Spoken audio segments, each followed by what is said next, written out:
Hi friends, this is Vincent. நம்ம சேனலுக்கு உங்களை அன்புடன் வரவேற்கிறேன். நம்ம சேனல் வந்து பார்த்தீங்கன்னா உங்களோட கெரியரை செட் பண்ணுறதுக்காக தான் 12th நிறைய இம்பார்ட்டன்ட் கொஸ்டின்ஸ் தான் நம்ம சேனல் அப்லோட் பண்ணியிருக்கோம். கண்டிப்பாக நம்ம சேனலை ஃபாலோ பண்ணுங்கள். மறக்காமல் உங்கள் ஃப்ரெண்ட்ஸுக்கும் மேக்ஸிமம் நம்ம சேனலை பற்றி சொல்லுங்கள். அது மட்டும் இல்லாமல் நம்ம சேனலோட வாட்ஸ்அப் குரூப்பில் நீங்கள் ஜாயின் பண்ணல அப்படின்னா வாட்ஸ்அப் குரூப்பில் கண்டிப்பாக ஜாயின் பண்ணுங்க. வாட்ஸ்அப் குரூப்போட லிங்க் வந்து டிஸ்கிரிப்ஷன் பாக்ஸ் இருக்குது.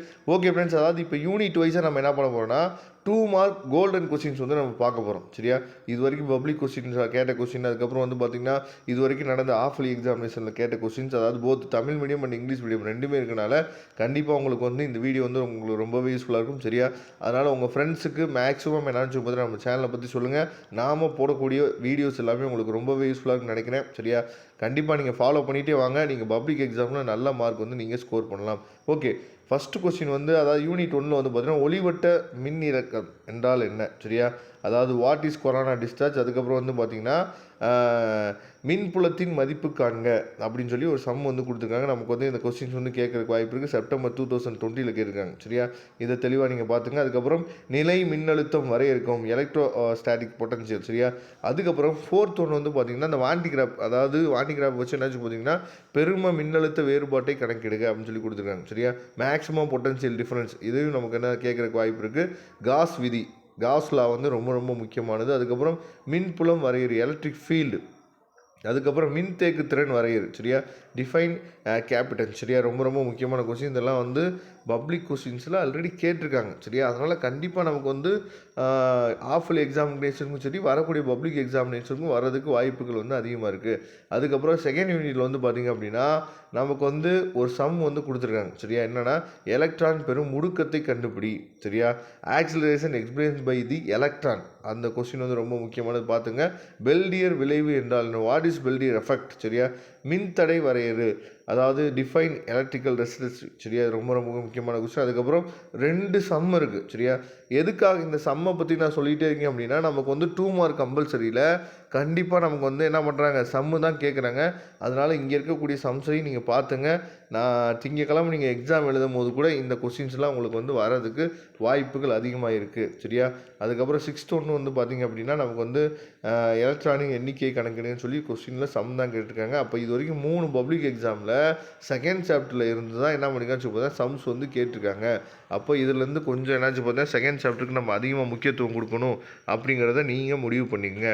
அதுக்கப்புறம் வந்து பார்த்திங்கன்னா தேர்ட் யூனிட்டில் ஃபஸ்ட்டு கொஸ்டினே என்னாச்சு பார்த்தா ஒரு சம் வந்து கேட்டிருக்காங்க. அதாவது இரு பொருட்களின் காந்த ஏற்பு திறனின் விகிதம் என்ன? சரியா, அதாவது what is the ratio between the 2 materials அப்படின்னு சொல்லி நினச்சி பார்த்தா கொடுத்துருக்காங்க. அது தெளிவாக நீங்கள் பார்த்துங்க. ஆம்பியர் சுற்று விதியை கூறுக. சரியா, ஆம்பியர் சர்க்கிள் லா, அது நம்ம கேட்டிருக்காங்க. அதுக்கப்புறம் வந்து பார்த்திங்கன்னா கால்வானோமீட்டரின் மின்னோட்ட உணர்திறனை எவ்வாறு அதிகரிக்கலாம், விசையின் அடிப்படையில் ஆம்பியர் வரையறுக்கவும். சரியா, define ampere in terms of force, பிளம்மிங்கின் இடக்கை விதியை கூறுக, state Fleming's left hand rule. சரியா, தெளிவாக பார்த்துங்க. அதுக்கப்புறம் 4th யூனிட்டில் வந்து பார்த்தீங்கன்னா அதுலேருந்து என்னாச்சு பார்த்தா ஒரு சம் வந்து கேட்டிருக்காங்க மார்ச் 2020. அதை தெளிவாக நீங்கள் பார்த்துங்க. லென்ஸ் விதியை கூறுக, ஸ்டேட் லென்ஸ் லா. அதுக்கப்புறம் தூண்டப்பட்ட மின்னியக்கு விசையை உருவாக்கும் வழிகளை கூறுக, மென்ஷன் தி வேஸ் ஆஃப், அதாவது ப்ரொடியூசிங் இண்டக்டட் இஎம்எஃப். சரியா, ரொம்ப ரொம்ப முக்கியமான கொஸ்டின். இதில் வந்து 2 தடவை பப்ளிக் எக்ஸாமில் கேட்டிருக்காங்க, செப்டம்பர் 2021, செப்டம்பர் 2022. பிளம்மிங்கின் வழக்கை விதியை கூறுக. சரியா, அதுக்கப்புறம் கியூ காரணியை எவ்வாறு வரையறை செய்வாய், இதெல்லாம் ரொம்ப முக்கியமானது. How will you define Q factor? சரியா, மார்ச் 2023. தெளிவாக நீங்கள் பார்த்துங்க. அதுக்கப்புறம் எலக்ட்ரோ மேக்னட்டிவ் வேவ்ஸ், எக்ஸ் கதிரின் பயன்கள் யாவை, அகசிவப்பு கதிர்களின் இரு பயன்பாடுகளை கூறுக, give 2 uses of IR radiation. சரியா, இடப்பெயர்ச்சி மின்னோட்டம் என்றால் என்ன, வாட் இஸ் டிஸ்பிளேஸ்மெண்ட் கரண்ட், ரொம்ப முக்கியமானது. அதுக்கப்புறம் புற ஊதா கதிர்களின் இரு பயன்பாடுகளை கூறுக, give 2 uses of the UV radiation.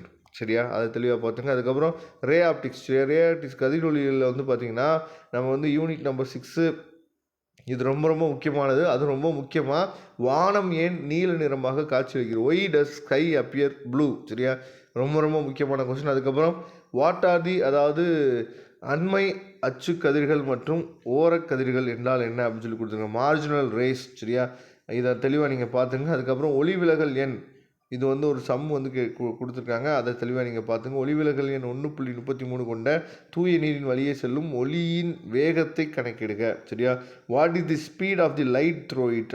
இது வந்து ரொம்ப முக்கியமானது, பார்த்துங்க. வைரம் ஜொலிப்பதற்கான காரணத்தை கூறுக. ஒன்று வைரம் ஜொலிப்பதற்கான காரணத்தை கேட்கலாம், இல்லைனா வானம் ஏன் நீல நிறமாக காட்சியளிக்கிறது. ரெண்டில் ஏதாவது கொஸ்டின் வந்து கண்டிப்பாக நம்ம கேட்பாங்க, பார்த்துங்க.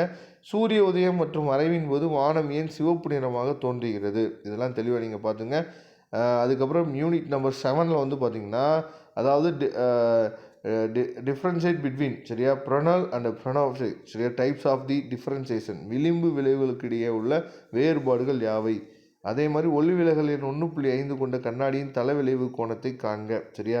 அதை தெளிவாக பார்த்துங்க. அதுக்கப்புறம் வந்து பார்த்திங்கன்னா, ஒரு குறுக்கீட்டு விளைவு வடிவ அமைப்பில் இரு அலைகளின் செறிவுகளுக்கு இடையே உள்ள விகிதம் 36:1 எனில் குறுக்கீடு இரு அலைகளின் வீச்சுகளுக்கு இடையான விகிதம் எவ்வளவு அப்படின்னு சொல்லி கேட்டிருக்காங்க. சரியா? அதை தெளிவாக நீங்கள் பார்த்துங்க.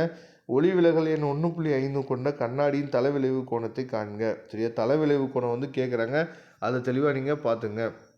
போலரைஸ் ஆங்கிள், சரியா, தெளிவாக பார்த்துங்க. அதுக்கப்புறம் 8th யூனிட்டில் வந்து dual nature of radiation matter. சரியா? 8th யூனிட்டில் வந்து பார்த்தீங்கன்னா, நுண்ணோக்கியில் எக்ஸ் கதிர்களுக்கு பதிலாக ஏன் எலக்ட்ரான் பயன்படுத்தி, வெரி இம்பார்ட்டன்ட் கொஸ்டின். சரியா?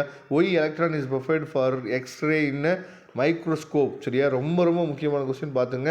அதுக்கப்புறம் ஒரு சம் கொடுத்துருக்காங்க, தெளிவாக பார்த்துங்க. ஒளி வோல்டா மின்கலம் என்றால் என்ன? சரியா? What is photo voltage cell? ரொம்ப ரொம்ப முக்கியமானது. அதுக்கப்புறம் பயன் தொடக்க அதிர்வெண் என்பதை எவ்வாறு வரையறுப்பாய்? How will you define threshold frequency? சரியா? ரொம்ப ரொம்ப முக்கியமான கொஸ்டின். அதுக்கப்புறம் ஒரு உலோகத்தின் ஒளிமின் வெளியேற்று ஆற்றல் என்பதை வரையறுக்கவும், அதன் அலகை தருக. Define work function of the metal, mention its unit. 2 தடவை பப்ளிக் எக்ஸாம் கேட்டிருக்காங்க. அதுக்கப்புறம் நிறுத்து மின்னழுத்தம், சரியா, வரையறுக்கவும். Define stopping potential. அதுக்கப்புறம் ஒளிமின் விளைவு என்றால் என்ன? What is photo electric effect? சரியா? இதை தெளிவாக நீங்கள் பார்த்துங்க. அதுக்கப்புறம் அடுத்த யூனிட் 9th யூனிட்டில் வந்து பார்த்திங்கன்னா,